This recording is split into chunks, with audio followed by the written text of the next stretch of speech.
Bem-vindos a mais um episódio do podcast Família Muda Tudo, um podcast que tem o objetivo de ajudar você, que tem o sonho, mesmo sonho que eu tive muitos anos atrás, que eu realizei 8 anos atrás, em 2015, mas batendo muita cabeça, errando muito. E para evitar que você faça a mesma coisa, eu vou trazer aqui famílias comuns como a minha, como a sua, para falar, para compartilhar experiências. E vou trazer também especialistas, caso desse meu convidado de hoje, que vão ajudar você com questões burocráticas. Caso do visto, o Dr. André é advogado de imigração. Se você me acompanha nas redes sociais, você já viu o Dr. André 1000 vezes no meu Instagram, né? Eu faço live, eu faço vídeo com ele, falando sobre esse assunto. E esse assunto é muito importante porque eu sempre digo que para mudar de país, primeiro você tem que ter coragem. E segundo, você tem que ter visto, né, Dr. André? Verdade, com certeza. Duas coisas primordiais para você realmente pensar em se mudar é planejar, ter coragem realmente, porque é uma grande mudança de vida, não é fácil, a gente normalmente, eu acho que nós estamos aqui há um tempo, a gente encara isso com um pouco mais de naturalidade, mas para quem está se planejando hoje em fazer esse tipo de mudança, realmente não é algo que deve ser considerado simples, é um planejamento que requer tempo, requer realmente coragem e visto. E, sem dúvida, requer a legalidade para se mudar, porque o mundo as portas não estão abertas e todo mundo pode entrar em qualquer país do mundo sem que esteja realmente com uma legalização. Exatamente. Eu falei coragem, eu vou até explicar. Eu acho que precisa de coragem porque você vai deixar muitas coisas para trás, né? As pessoas costumam dizer assim para mim: eu adoraria fazer o que você fez, mas para mim não dá. Eu tenho carreira aqui no Brasil, eu tenho família aqui no Brasil, eu tenho amigos. Oi? Eu tinha tudo isso também. Todos nós tínhamos você tudo também, isso. Exatamente. Né? Eu acho que por isso que você tem que ter coragem, não para abandonar, não é questão disso. Eu não abandonei ninguém, eu continuo com um contato super constante e tal, mas você tem que ter coragem de assumir que você tem vontade de fazer aquilo e saber que você não vai ter mais o dia a dia com aquelas pessoas, você vai ter que se reinventar na sua profissão, enfim. O Dr. André é um imigrante, como nós, como eu. Sou imigrante, brasileiro com muito orgulho. E um ponto muito interessante também, né, Patrícia, eu acho que vale a pena a gente tocar nisso aqui, como você falou, realmente a questão da imigração propriamente dita, ela tem todo um aspecto realmente relativo, não só à questão da própria coragem, como a desafios que você também vai enfrentar quando você está realmente num país novo, mas a mobilidade global hoje em dia, ela está muito, muito dinâmica. Então, a facilidade de ir e vir, né, é muito ampla, né? A gente tem, né, a gente pode falar sobre isso daqui a pouco, mas tem vários clientes que ainda continuam praticamente, entre aspas, morando praticamente em 2 países, né? Isso hoje em dia se transformou. Tem quantas pessoas nós não conhecemos que têm casas de veraneio aqui nos Estados Unidos, que ainda residem, na verdade, no Brasil, né, devido a questões empresariais, de emprego e tudo, mas tem casas aqui nos Estados Unidos e vêm passar férias aqui. Vem 4 vezes por ano. Eu conheço muita gente. Exato. Eu tenho gente que tem negócio, que eu conheço, que você também conhece, que tem negócio aqui nos Estados Unidos, mas que fica indo e voltando, não fica morando aqui, cuidando, né? Enfim. Exato. Tem muitas possibilidades. Eu acho que a gente já vai chegar nesse ponto, né, de que tem milhões de opções, milhões não, mas tem centenas de opções de vistos, mas eu acho que eu queria começar pela sua história pessoal, um pouquinho, pelo menos, resumidamente, mas assim, eu acho legal você falar que você entende a gente, porque você também é um imigrante. E eu acho que essa é uma diferença com relação ao advogado americano de imigração, por exemplo. Ele não passou por isso, ele não sabe o que é o frio na barriga de ter ou não o seu processo aprovado, de esperar pelo documento. Você sabe, porque você viveu isso. Passei pelo trâmite migratório, como muitos clientes passam por isso. Com certeza a relação também, eu acho que vou falar um pouquinho da minha experiência como imigrante inicial, mas tem também a questão da relação da pessoalidade, de entender, né, como brasileiro, eu entendo o que o brasileiro quer, pensa, necessita, até a forma de agir com relação a questão né, digamos, customer service, né, atendimento ao cliente, a gente entende um pouco isso, porque nós se identificamos e sabemos, temos a mesma, nós todos viemos da mesma cultura, né, viemos do mesmo, né, do mesmo solo, digamos. Então a gente se entende, obviamente, quem não, o advogado que é só americano, ele não tem realmente um pouco essa dificuldade de entender como funciona essa dinâmica. A minha história migratória foi uma história, na verdade, que eu comecei a cursar, na verdade, faculdade no Brasil, comecei a cursar Direito, aí que vim para cá para tentar permanecer aqui, estudar aqui, permanecer estudar aqui. Eu não consegui terminar, na verdade, eu vim muito tempo atrás, não consegui concluir os estudos aqui e regressei ao Brasil, concluí os meus estudos no Brasil. Aí depois, realmente vim para cá de novo, voltei a estudar aqui, concluí meus estudos. E não é fácil você realmente entrar, ainda mais quando você fala em atividades profissionais, propriamente dita, não é fácil você entrar no mercado que não é seu originariamente, né? A gente sempre fala, eu sempre falo isso, até, né, obviamente, tem muitos clientes que são advogados, tem muitos clientes que conheço muitos advogados por ser advogado, e a gente sempre fala, olha, o OAB aqui é papel higiênico, não vale nada, né? Porque o diploma realmente não vale. Você não tem aquela, não é a mesma coisa que existe, que aqui só vai valer se você se graduar aqui, conseguir o OAB aqui, aí obviamente vale, mas que é o daqui, a OAB daqui, você está querendo dizer. Exatamente. A OAB do Brasil, assim como outros diplomas no Brasil, você chega aqui, você não vale nada, você tem que fazer de novo uma revalidação. Exatamente. Advogado é a mesma coisa, né? Então, no fim, você acabou se formando lá e aqui? Eu me formei lá e aqui, e aí eu tive que fazer o exame da ordem, da ordem daqui dos Estados Unidos. Que chama como? BAR. Tá. Lembra de boteco, bar? BAR, mas é exatamente mesmo, BAR, bar. Chama-se Bar Exam.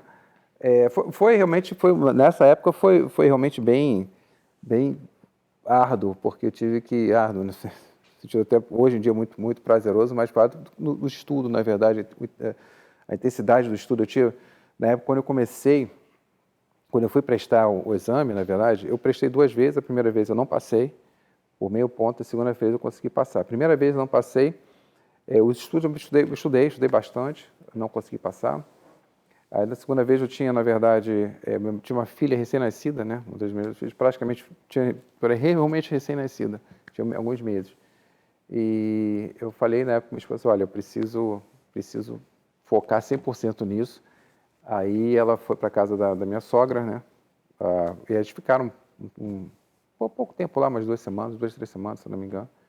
Para você mergulhar nos estudos. Eu estudei de 12 a 16 horas por dia, foi um intensivão que eu fiz antes da prova mesmo. Realmente foi no mínimo, o dia que eu menos estudava era 12 horas. Nossa. Eu acordava, você ficava o dia inteiro realmente ou assistindo a aula, porque era a aula que tinha na aula online, né? Que hoje em dia é o comum. Naquela época não era tão comum assim. Então, e aí eu consegui, aí realmente prestei de novo o exame, foi logo em seguida, na verdade eu tinha prestado o primeiro em julho, se não me engano, depois o outro foi em fevereiro, o segundo. E aí o segundo exame eu consegui passar. Não, é legal você falar isso, porque muita gente desanima no primeiro obstáculo que surge, né? E acha que, por exemplo, um advogado, foi super fácil, ele foi lá, se formou, pronto, começou a trabalhar, e não é bem assim, né? Todo mundo passa por perrengues, enfim, faz parte do processo. Mas trabalhar nesse segmento de imigração foi com qual objetivo? Quer dizer, você viu uma possibilidade, né, um gap no mercado, enfim, né, uma possibilidade tanto de ganhar dinheiro quanto de ajudar pessoas, ou foi uma coisa que você pensou em outras áreas também? Inicialmente eu tinha uma ideia geral, quando eu estava estudando, e quando eu comecei a trabalhar no escritório em Miami, escritório relativamente grande, aí a gente começou, a parte da assessoria a empresários, começou a ver um pouquinho a parte de imigração, no sentido de ajudar também a questão dessa imigração global, mobilidade global, enfim, clientes que eram brasileiros, né, que necessitavam, na verdade, de um visto. E aí começou um pouco mais, eu comecei a pensar, poxa, eu acho que é uma área que de repente também posso ingressar e crescer, e tem uma necessidade. E depois, aí eu comecei a me envolver mais, E aí eu falei, olha, chegou um momento aqui nos Estados Unidos, a gente não se dedica muito a somente uma área, né? Sim. É muito comum aqui, eu sei que no Brasil a gente é um pouco mais eclético, né? Eu faço que área? Eu faço área civil trabalhista. Aqui, imaginem que aqui, por exemplo, você faz área trabalhista só 13º. Ah, Aqui é bem, sei. é muito específico. Os Estados Unidos tem uma ideia muito focada de ser bem específico na área que você atua. Mas isso é legal a gente saber, porque quer dizer que a pessoa, então, quando diz que é especialista no assunto, é bem especialista naquilo, sabe exatamente o que está falando. Exatamente. Eu, por exemplo, quando a gente fala em imigração é uma área bem ampla, né? Mas eu não atuo em várias. Quer dizer, eu sei, já atuei, mas, por exemplo, falamos de asilo, por exemplo, uma área que eu não tenho expertise, experiência, né? E acho que como outros colegas que trabalham nessa área que eu conheço, que fazem muito então asilo. quer dizer, tem uma especialização dentro da especialização. Exato, por isso que eu falei, você pega, por exemplo, o direito civil, né, no Brasil, né, falando de exemplos, obviamente, falando juridicamente, né, você pega o direito de família, né, digamos, um exemplo bem genérico, né, dentro Sim. do direito de família você tem casamento e divórcio, né, então você, aqui nos Estados Unidos, tanto é que nos Estados Unidos é muito comum você ver um advogado aqui que você fala, divorce lawyer, né, que é um advogado especializado aqui. Entendi. Exatamente, entendi. só nessa área de família, ele não é especializado na área de guarda, ou, enfim. Cada um faz exatamente uma coisa. Tá, e eu fico pensando aqui que você, com toda a sua trajetória nessa área e trabalhando tão especificamente com esse tema, você já tenha visto coisas que te levam ainda a querer mais, até isso tem até a ver com papos que a gente tem fora de trabalho e tal, quando a gente está conversando, o Maurício está lá ajustando a câmera e tal, a gente está trocando ideia e tal. E você já me falou de coisas absurdas que você vê, porque tem profissionais ruins em todas as áreas e na sua também tem. Nossa, ainda mais na área de imigração atualmente, que se transformou uma área muito explorada, né? Por profissionais que não são nem profissionais da área, que estão fazendo muita coisa que não é correta, estão ganhando uma certa popularidade, até alguns ganham uma certa popularidade, porque fazem, na verdade, algo que eu tenho minhas limitações como advogado licenciado em fazer, porque tem umas limitações, né? Na OAB no Brasil você tem limitação, Claro. né? Você não pode, ainda mais no Brasil, você não pode, por exemplo, ter um outdoor no Brasil com escritório. Aqui você pode até, Aqui né? pode. Mas eu sou um exemplo que lá você não pode, né? Então, quer dizer, são as limitações que nós temos, que na verdade temos que andar um pouquinho dentro dessas 4 linhas, e essas tal chamadas empresas a gente fala umas coisas que é realmente absurdo. É mentira, na verdade. Então, tem muita mentira ali, muita mentira. Por isso que eu acho legal, e eu falei, olha, o segundo convidado tem que ser o Dr. André para falar sobre imigração, porque é o seguinte, o meu objetivo não é só dar conselho baseado na experiência, é dar conselho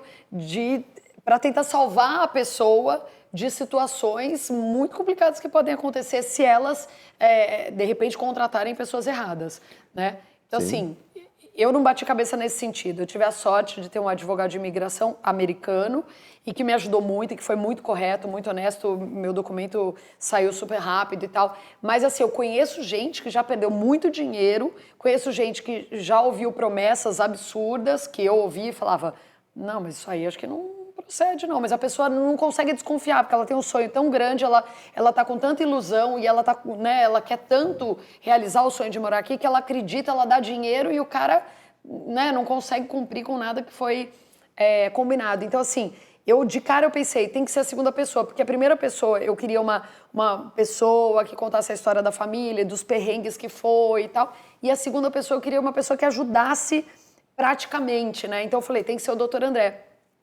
Porque é isso, né, doutor André? A pessoa, e acho que daí você pode até dar uma dica prática, quando a pessoa se alia, enfim, contrata, nesse caso, né, uma pessoa que não é especializada, ela corre o risco de perder tempo, dinheiro, energia, quer dizer, e dar com os burros na água, né? Hoje em dia tem essas chamadas empresas, né, que elas investem muito em marketing, contratam pessoas até famosas, às vezes, né, e elas têm que realmente é um trabalho muito bem feito que elas fazem, na verdade, que é um trabalho de marketing generalizado que transparece uma imagem Uma seriedade de seriedade e que eles fazem, né, enfim, cada uma tem umas questões até extremamente interessantes. Cada uma fala que tem quase 100% de aprovação, com 10 milhões de vistas. Não existe prometer isso, não tem como prometer, né, doutor André? E probabilidade matemática também é meio... Então, assim, o que eu sempre recomendo, né? Investigue a pessoa, veja quem está por trás dessa empresa, veja quem são os donos dessa empresa, veja se há ações judiciais. Aqui nos Estados Unidos é muito fácil de levantar isso, né? No Brasil também. Essas pessoas que estão por trás aqui estão com o nome mais sujo do que sei o que no Brasil, com ações criminais no Brasil. Eu não vou falar nome, mas tem esses grupos. As pessoas procuram e vão encontrar. Veja quem você sabe, quem está por trás da empresa que você está querendo contratar, que são empresas, e veja se essas pessoas estão com o nome limpo, se você está lidando diretamente com um advogado que é licenciado aqui. Eu sempre falei claramente com você isso. Se você não tem essa questão de concorrência no sentido de colegas de trabalho que são advogados aqui, licenciados, veja, contrate, se não quiser me contratar, eu sempre falo, não tem problema, contrate um outro profissional. Mas vai em busca de alguém correto. Exatamente. De alguém sério. Eu acho que uma coisa que pode ajudar muito também, que pelo menos foi o que eu fiz na época, né? Eu procurei outras pessoas para conversar, para entender como foi o processo, para entender como era o trabalho do advogado, para saber de gente que realmente estava com o documento na mão, né? Eu acho que também é uma coisa, você procurar a indicação de uma pessoa séria, em quem você possa confiar, também ajuda bastante. A indicação é muito importante. E essas pessoas, às vezes, elas conseguem até aprovações. Não estou dizendo que elas não consigam aprovações, elas até conseguem. Mas elas prometem que é certeza absoluta, e é isso que não dá para prometer. Prometem que quase aprovam todo mundo, que não é verdade. E tem outro problema, se teve alguma coisa errada com essas empresas, se no futuro, as coisas aqui nos Estados Unidos, às vezes, andam muito devagar. As pessoas acham que escrever no meu pau comeu em um dia.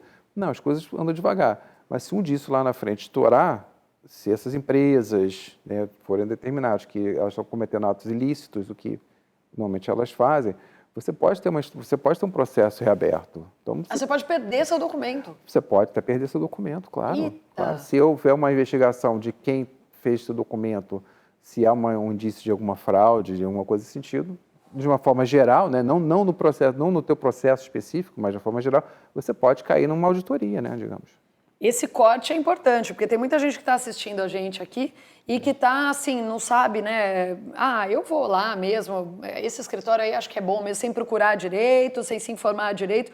Cuidado com quem vocês contratam. Investiguem quem vocês estão contratando. Vejam exatamente quem está por trás, quem são os donos desse escritório mesmo, quem está por trás desse escritório, ou assessoria, ou consultoria, seja lá como eles falam, e vejam se essa pessoa... Alguns eu tenho certeza que se vocês procurarem, vocês vão comprar.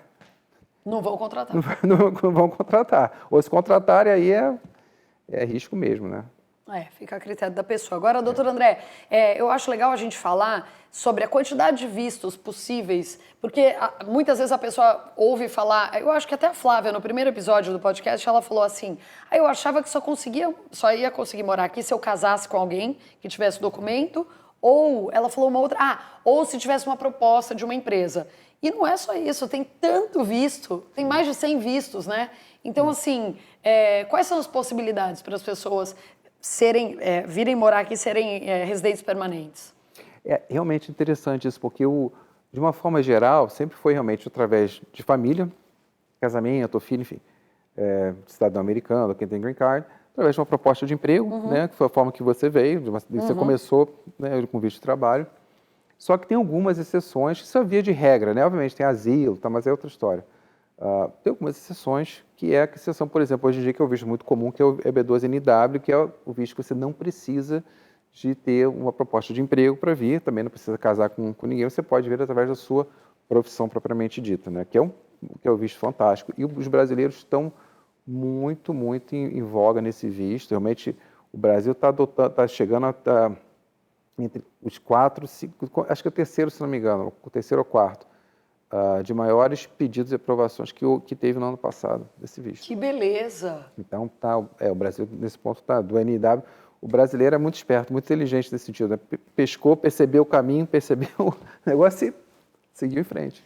Mas acho que é legal a gente explicar que esse visto, por que ele é assim? Porque é o visto aquela coisa de interesse nacional, né? Exatamente. Eu acho que isso é muito interessante, porque as pessoas nem param para pensar. Elas pensam assim, mas esse visto aí não é para mim, porque eu não sou sei lá, o cara que tem PhD então não é para mim esse visto de habilidades e tal. Mas não é isso que conta. O que conta é se os Estados Unidos têm interesse em você trabalhando aqui, não é isso? Exatamente. Pode ser em qualquer área, né? Pode ser na área artística, cultural, esportiva. A questão é comprovar... Empreendedorismo. A questão é comprovar o interesse nacional, exatamente. Qual é o benefício que você pode trazer para os Estados Unidos? É montar um projeto, né? Uma narrativa no qual a gente demonstra que você pode realmente trazer um bom benefício para o país. Não é ganhar prêmio Nobel, nada disso. Quem teve experiência no civil sabe que não é. Existe realmente, infelizmente, criou-se, né, uma noção, uma cultura que você tem que ser... descoberto a cura do câncer para você se qualificar para esse visto. E não é isso, não é a ideia desse visto também. Esse visto não tem essa ideia específica, principalmente estou falando do EB12NW, né? Não tem essa ideia específica de profissionais que né, descobriram a mina de ouro, não. São profissionais que podem adicionar, trazer um bom benefício para os Estados Unidos. Tá. Isso tem que pensar. Tá, e esse visto, você diz que os brasileiros estão entre os que mais buscam ou os que mais são aprovados com relação a esse visto? Os que mais... As duas coisas. Os que mais... As questões dos que mais buscam também, porque, na verdade, o índice de aprovação normalmente, até interessante para as pessoas saberem, uma média geral é de 70%. 70% de todos os processos. Então, o teu processo, de qualquer forma, tem uma boa chance de ser aprovado. Não é só de 99%, mas mais ou menos é isso. E até pelos dados da imigração foram 1.300, se não me engano, 1.343 vistos até novembro do ano passado, que foram brasileiros que foram aprovados, que estavam, na verdade, fazer via consular. Ou seja, quem está aqui nos Estados Unidos deve ter mais. Então, o Brasil realmente está despontando no sentido numérico desse visto específico. Está muito alto. Agora, já que a gente está falando de interesse nacional... quais são as áreas? Você já disse que esse visto, o EB2NW, ele é um visto bem abrangente. Então, todas as profissões praticamente se enquadram. Mas tem alguma área que os Estados Unidos estejam mais carentes de profissionais, então por isso seja mais fácil a aprovação? É fácil, eu sei que seu trabalho não é fácil, eu estou só tentando dizer assim, né? Eu entendi. Você entendeu? Entendi. Não vamos brigar aqui hoje. Não, eu entendi, porque vocês dizem que o meu trabalho é fácil. Tá falando que o meu trabalho é fácil, poxa vida? Eu não falo que o meu trabalho é fácil, daqui a pouco o pessoal fala assim, isso é fácil. Todo mundo consegue. Não, gente, tem algumas profissões realmente que o governo americano vem incentivando, porque há uma carência maior. Na área da saúde também, a área da saúde é uma dessas áreas, na área tecnológica, até na própria área de engenharia. Tem algumas áreas específicas que realmente têm tido um interesse maior do governo, porque há uma certa carência nessa área específica. Por isso que realmente vale a pena, até alguns profissionais, dependendo da área, tem uma pitadinha a mais. Tá, e aí... Você pode explicar mais ou menos como é que funciona o passo a passo desse processo? Porque também tem um outro... E aí, gente, fica até antes de terminar o que eu ia dizer, fica até um conselho aqui para vocês.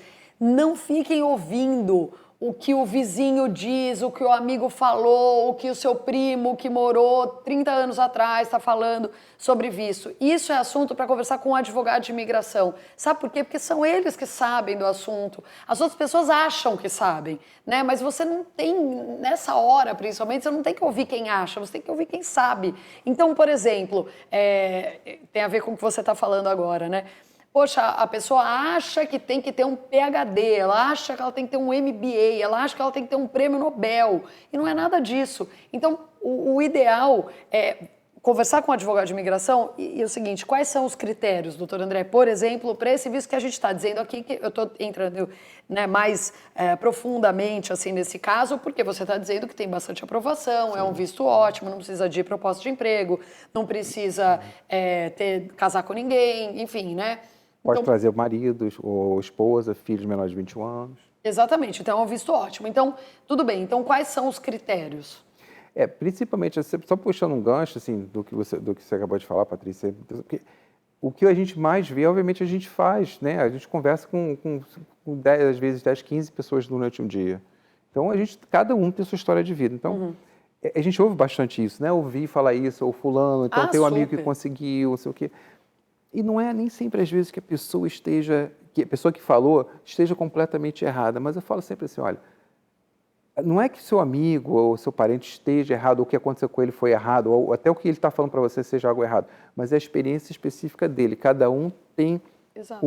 Cada um tem uma vida diferente e às vezes a diferenciação é pequena. Sim. É aquela composição química que mudou um átomo de carbono, muda toda a composição química. Pensa dessa forma, nós somos individuais, nós temos a nossa família, então nem sempre necessariamente o que se aplicou para o seu amigo, para o seu irmão, para o seu pai, sua mãe, não necessariamente se aplica ao seu caso específico, porque você tem uma qualificação que é um pouco diferenciada, né? Agora, como você se qualificaria para esse visto, né? Primeiro, se você tiver, obviamente, mestrado, doutorado, já é um bom passo. Se você não tiver, não tem problema nenhum. Se você tiver nível de bacharelado, mais 5 anos de experiência profissional na sua área, você já está também brilhando o seu caminho.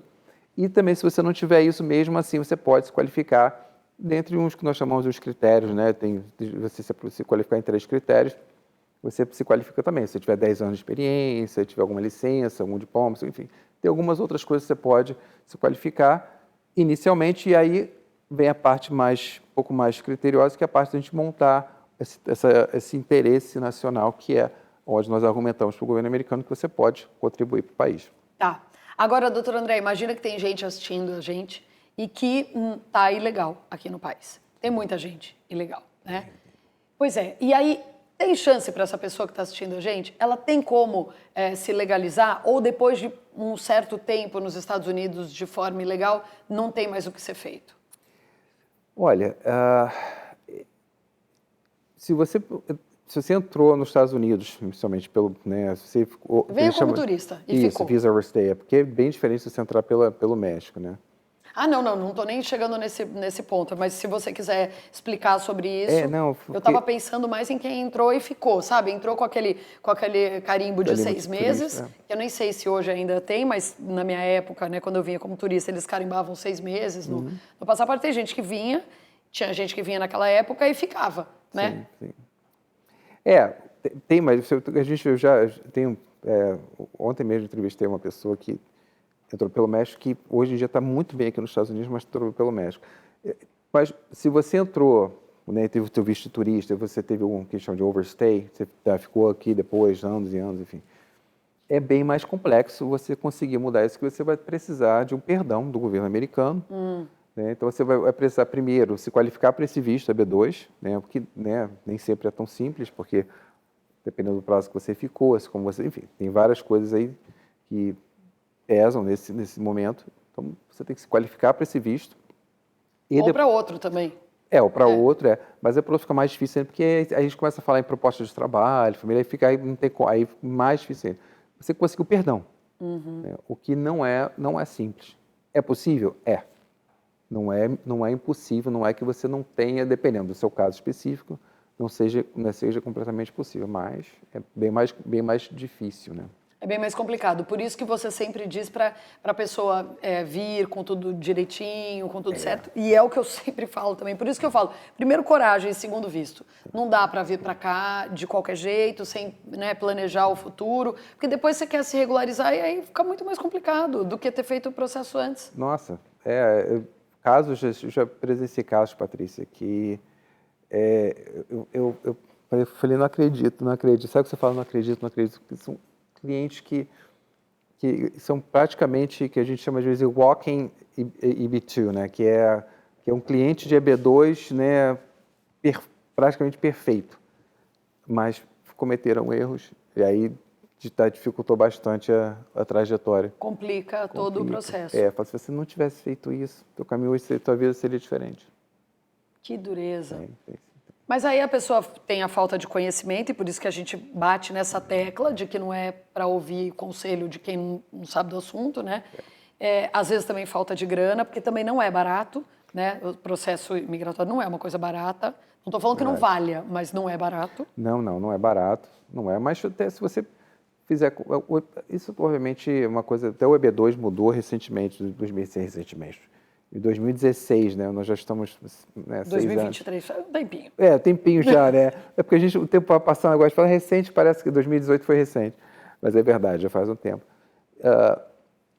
Mas Não é um processo barato, realmente, mas é um processo que se você se planejar e fizer isso, e com calma, sem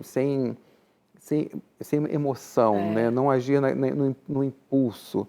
A gente às vezes presencia muito isso, as pessoas querem fazer as malas e vir. Eu quero ir. Não, porque não sei o quê, porque eu tenho amigo.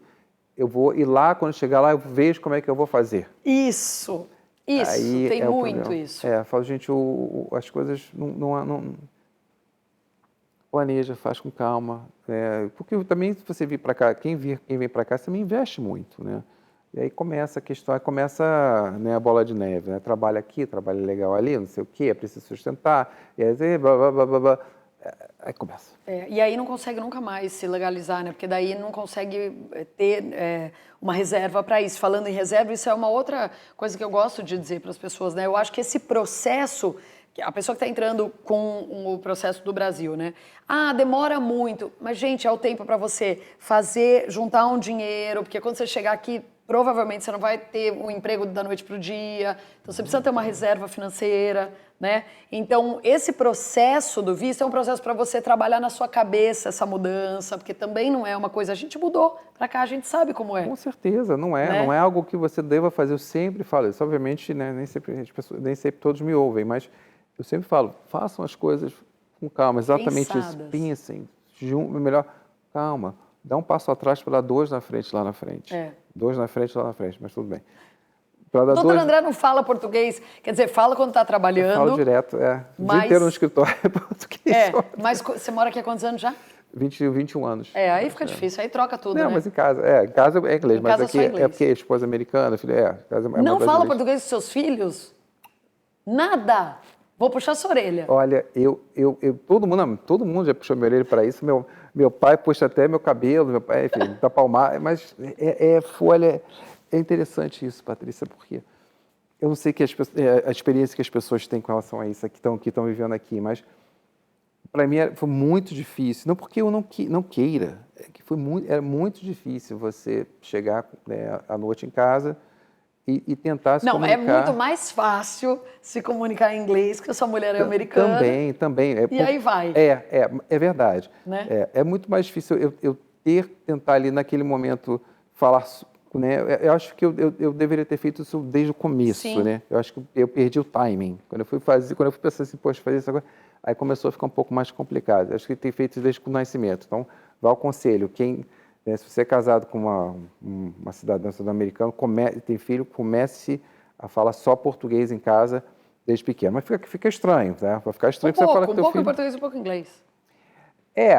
Eu não sei. Eu também não sei se daria certo. Eu também não sei. Não, na verdade, assim, a gente também não tem essa né, vaidade, nem essa ideia de que a gente vai trazer respostas prontas para as coisas. Mas eu acho que, baseado no seu caso de advogado, sim, a gente traz o que é certo, o que é errado, o que você deve fazer, o que você não deve.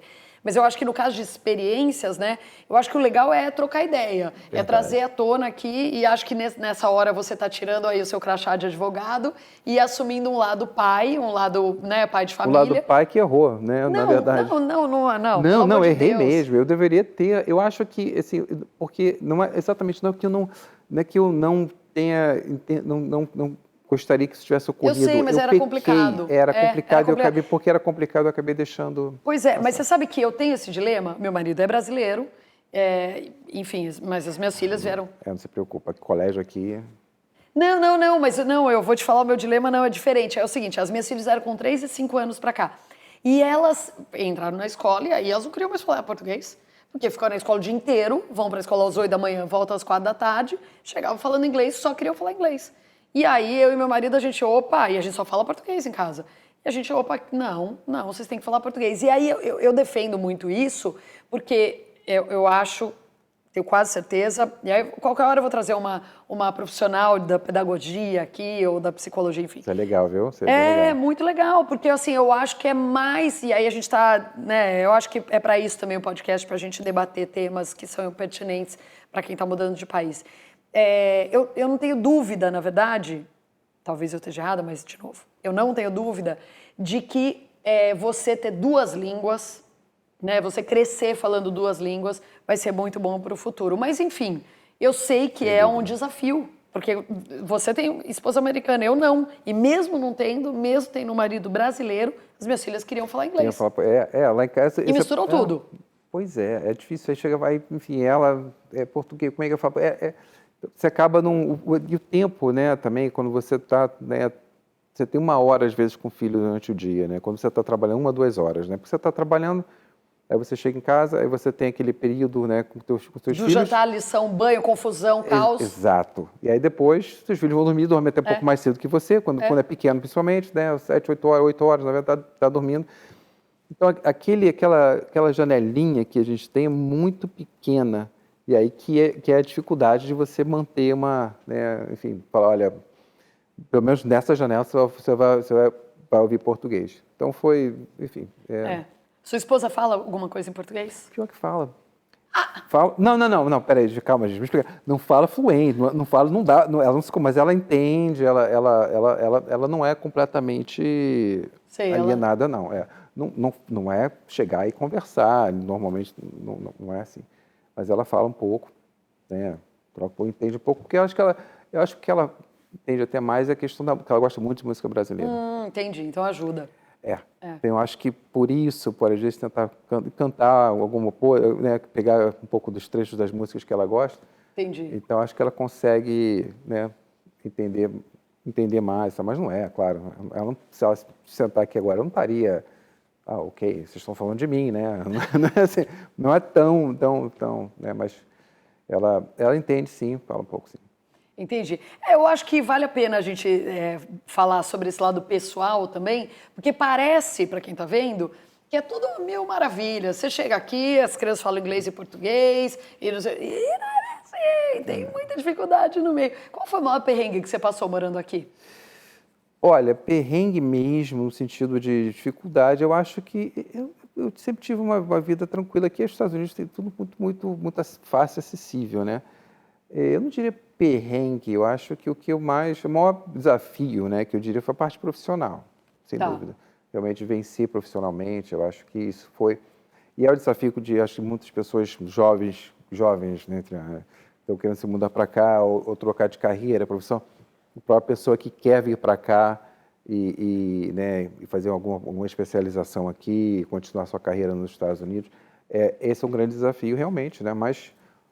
porque o mundo na minha época, eu digo na minha época, né, botando 15 anos atrás, mais ou menos que a gente faz essa parte de estudo, não era tão dinâmico quanto é hoje. Né? Então, hoje em dia, né, você tem uma questão que você pode estar em qualquer lugar do mundo e estar trabalhando. É muito interessante como a dinâmica global ela mudou. Isso, há anos atrás não era assim, né? Nós sabemos, né? Não tinha essa... Não, nós sabemos não, que a minha época é outra. É outra época, você é um pouco mais recente, né? Mas na minha mentira, época... a gente tem a mesma idade. É mesmo ano, né? Mas era completamente, né? Era uma outra história, né? Não tinha essa dinâmica que hoje em dia, vários clientes hoje falam, não, eu posso trabalhar em qualquer lugar. Mas mesmo assim, mesmo você tendo...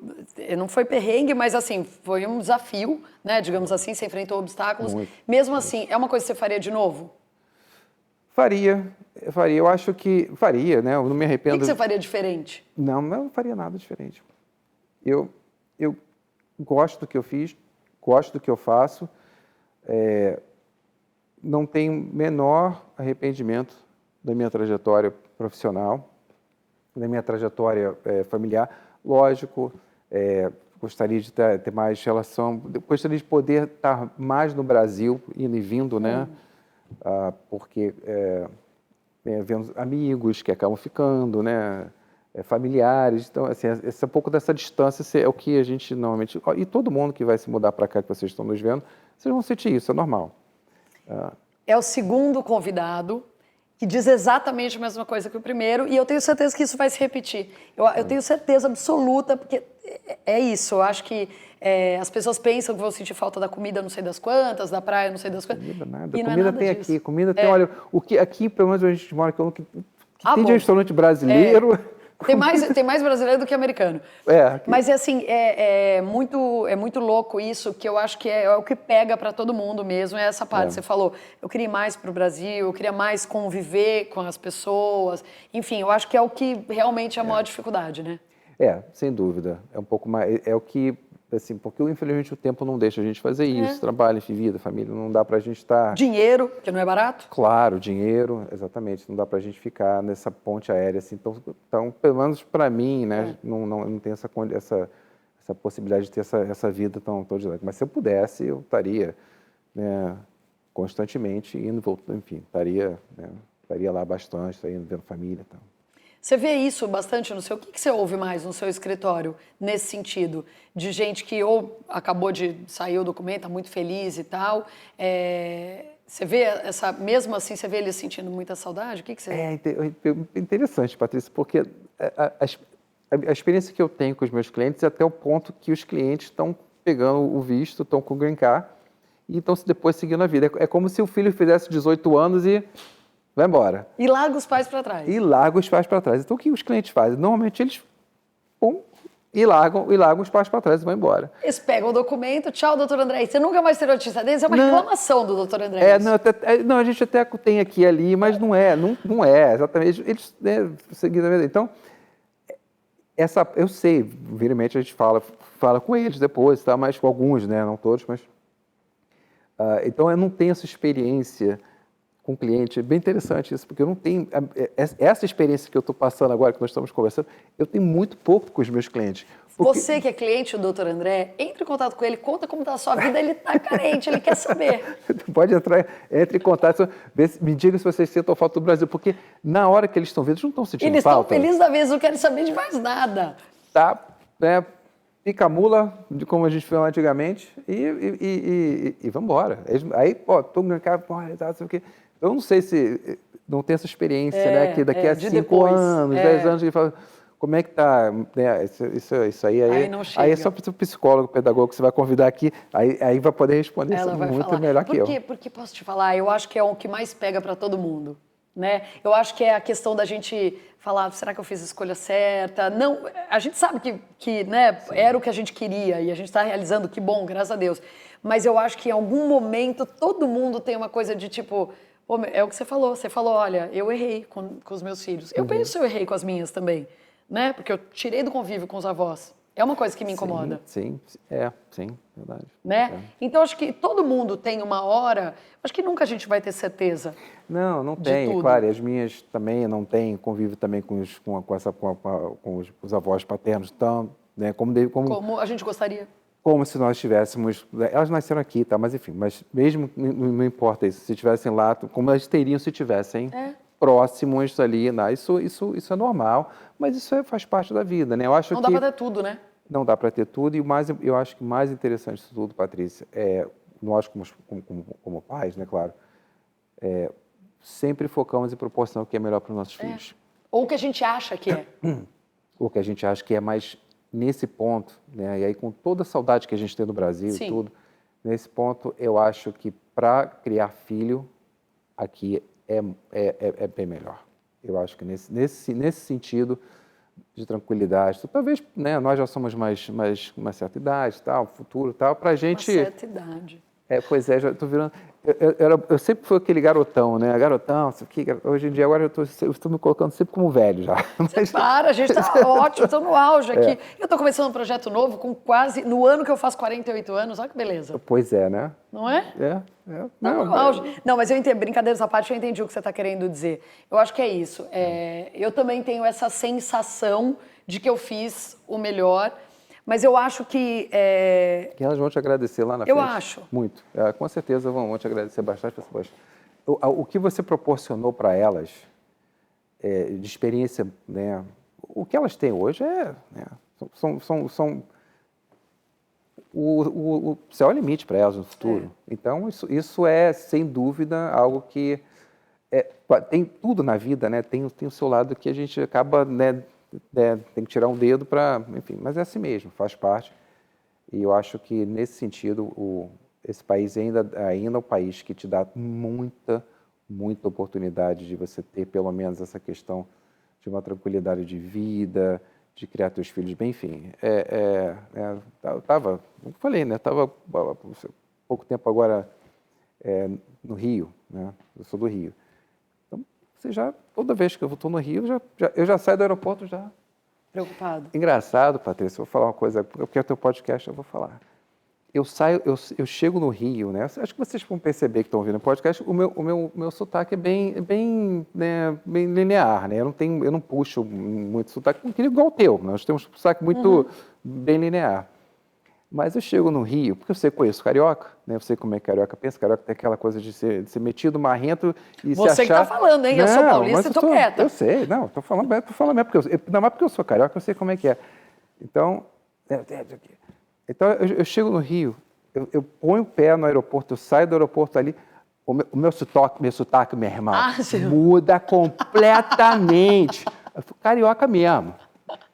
Aí muda completamente. Porque para carioca chegar e falar assim, não começa não, porque eu sou carioca também. Não começa com essa marra em cima de mim não, porque eu sou carioca.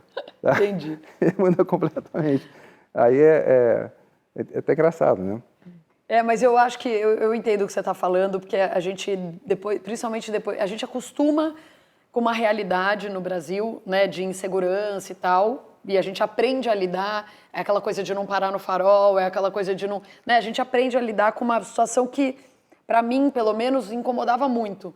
Embora eu já tivesse acostumada, óbvio, eu morei 40 anos no Brasil, nunca foi uma coisa que eu aceitasse. Então, para mim, sempre foi, eu quero buscar uma realidade diferente. Eu quero, embora eu ame o Brasil, eu tenho muitas oportunidades profissionais lá, eu tenho a minha família lá, eu tenho meus amigos, enfim, eu sou apaixonada, mas, enfim, para mim, eu não consegui normalizar essa insegurança, esse medo de assalto, enfim, é uma pena. Não que aqui seja o paraíso, tá, gente? Eu acho que também vale dizer isso. Aqui também está acontecendo muita coisa, tem estados aqui perigosos, né?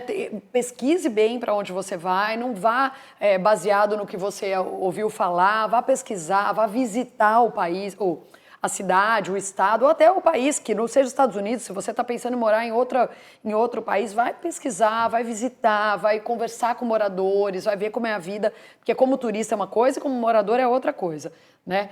Mas eu acho que vale a pena a gente dizer isso, né? Que aqui também não é o céu é só depois que a gente morrer, se Deus quiser. Mas, infelizmente, aqui é muito... Eu tenho uma segurança, eu tenho uma sensação de segurança, principalmente aqui em Orlando. Não tem nem comparação com o que eu tinha morando no Brasil. Eu acho que todo mundo que quer sair do Brasil, exatamente, tem o sentimento de não conseguir normalizar uma situação que a gente se acostumou, viveu muito tempo, se acostuma, obviamente, nós aprendemos, nós crescemos esse tipo de situação de vida, mas a questão da normalidade, eu acho que, ainda mais quando você tem filhos, né? Aí começa a ficar mais coisa, né? Eu não ando de relógio no Brasil. É uma pena isso. É uma não pena. Mas você anda, não. Você pega o seu celular e põe na... Não. Né? Bom, pelo menos...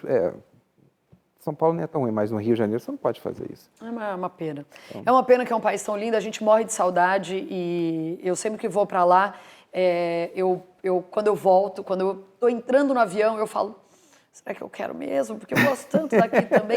Mas aí eu chego aqui e falo, poxa... Fiz a coisa certa. Entendeu? Mas é complicado. Eu acho que sempre a gente vai ficar com uma coisa, ainda mais porque a culpa nasce junto com a mãe, então tudo bem. Então esse é outro papo para outro dia. Mas enfim, doutor André, qual que é a dica que você dá para quem, eu acho que para a gente fechar aqui o nosso papo, qual que é a dica que você dá para quem está assistindo a gente e que está lá no Brasil com esse sonho e pensa assim, muito complicado para mim porque eu não tenho a proposta, ou porque eu acho que eu não sei se meus filhos vão se adaptar, ou eu acho que... O que você fala quando te liga uma pessoa de lá, que você vê uma possibilidade para aquela pessoa, porque você analisa o currículo, analisa a história daquela pessoa, o que você diz para essa pessoa? Olha, primeiro, esse visto específico que nós falamos no nosso bate-papo é que, primeiro, você não precisa ser fluente em inglês para esse visto especificamente, o que é extremamente interessante, né? Porque muita gente pensa, tem que ser fluente em inglês. Não precisa ser fluente em inglês. Eu acho isso fantástico. Outro ponto, você tem principalmente no mundo atual, né? Você tem essa mobilidade econômica, essa mobilidade não econômica, mas essa mobilidade humana que você... Geográfica, exatamente. Que você pode, né, pensar em se mudar, trazer sua vida para cá, mas se você tiver que manter alguns negócios no Brasil, trabalhando, porque, na verdade, a maioria dos meus clientes têm ainda, né? Estão trabalhando, tem algo no Brasil, conseguem trabalhar remotamente ou precisam ir e voltar, o que não é um problema, desde que a gente consiga justificar que você automaticamente, com o tempo, você vai também crescendo aqui e tem muita oportunidade nos Estados Unidos. A economia não está ruim, como as pessoas às vezes acreditam que esteja aqui. Acabei de ver um monte de emprego novo. Pois o desemprego está 3%, quer dizer, não está, enfim, a oportunidade de crescimento aqui é muito vasta e é um bom momento para fazer uma transição, caso, principalmente quem quer trazer a família, né? Então, eu acho que o conselho que eu dou aqui, se você pretende, eu tenho um sonho um dia de viver nos Estados Unidos, corra atrás do teu sonho. É isso. E uma dica que eu sempre dou é a seguinte, para a pessoa conhecer o lugar de fato, né? Ver se ela gosta mesmo da vida, porque uma coisa é você ficar num hotel indo na Disney, para quem quer morar em Orlando, né? Uma coisa é você ficar no hotel e ir na Disney todo dia, vou na Universal, vou não sei aonde. Você está vivendo uma vida de turista muito legal, é muito legal, né? Você está numa área turística muito legal. Mas será que é legal ir no supermercado, cozinhar? Será que é legal, né, de repente, visitar uma escola? Será que a escola é legal e tal? Então, o que eu sempre sugiro para as pessoas é vir para cá e ficar um tempinho maior para ter a vida de quem mora. E aí, aluga uma casa, né? De repente, fica um mês, que puder 2 meses, sei lá. Não fique mais do seu prazo. Mas, cuidar. Mas, claro, fique mais do teu. Mas, Patrícia, você 2 exemplos que são as coisas que realmente mais apaixonantes nos Estados Unidos. É fazer compras em mercado e escola. A escola americana é uma coisa fantástica. Que é algo que se você levar teus filhos à escola americana, teu filho vai querer, eu quero estar aqui. Toda escola tem campo de futebol, campo disso, campo daquilo, sua escola... E pública. Assim, e pública. Pública, que é mais importante. Isso é a parte que, né, que se você realmente está com dúvidas em morar nos Estados Unidos ou não, tem filho, vem visitar e visita a escola com a pessoa. Vai à escola, supermercado, que a tua dúvida vai embora rapidinho. Supermercado... Não, você vai para casa cozinhar, você vê que é tudo mais fácil, limpar a casa é tudo mais fácil, enfim. E aí, uma dica é alugar uma casa da 407, por exemplo, que é quem está recebendo a gente aqui hoje. Essa casa é uma das casas É muito legal, uma casa gigantesca, tem 9 quartos, acho. Foi uma casa que foi oferecida pela 407 para que a gente pudesse montar o nosso estúdiozinho improvisado aqui. E é uma casa muito, muito bacana, que dá para trazer um monte de gente, sai muito mais barato do que ficar num hotel. Também tem essa vantagem, né? Quem tem família grande, todo mundo, não tem outra... E acho que dá para você viver esse tempinho como um morador. Dá para você se sentir como um morador. Você não é... Mas você sente a vida, você vai comprar coisa no supermercado e cozinhar, você vai limpar, aí você vai começar a ver como é que é a vida nos Estados Unidos, que é completamente diferente. Eu fui outro dia num show aqui de brasileiros, show de humor, e a menina falou, é tudo muito diferente, mas a coisa que mais me marcou, ela falando, é que assim, quando eu cheguei, não tem ralo no banheiro. Para lavar o banheiro, igual no Brasil se lava o banheiro. Aqui não tem ralo no banheiro, aqui não tem nada que lavar banheiro. Então, assim, é verdade, não tem. Você só descobre essas coisas quando você mora, né? Então, assim, se você aluga uma casa, você já tem a oportunidade de entender como é que é. O negócio é diferente aqui, mas nossa experiência diz que vale a pena, né, doutor André? Eu acho que principalmente se você tem, né, família, filhos, eu acho que nesse sentido, pelo menos até que seus filhos cresçam, se você quiser voltar para o Brasil, vai se volte, enfim, mas já é outra, né, teus filhos estão crescidos, mas é uma experiência que realmente você não... É um grande presente que você pode dar para os seus filhos, é realmente a educação dos Estados Unidos com escolas americanas, que ainda tem as maiores universidades do mundo, a maior parte ainda está nos Estados Unidos. Então, se abrir esse leque para os seus filhos que né, porventura possam estudar numa universidade americana, é fantástico. Esse ponto é fantástico mesmo. Sem dúvida. Doutor André, muito obrigada, mais uma vez. Obrigado a você, obrigado pelo convite. Sempre, estamos sempre juntos, fazendo muita coisa, atualizando as pessoas com relação a esse tema tão importante. Obrigada. Próxima novidade de imigração eu te ligo. Combinado. Obrigado. Valeu, gente. Tchau. Até a próxima.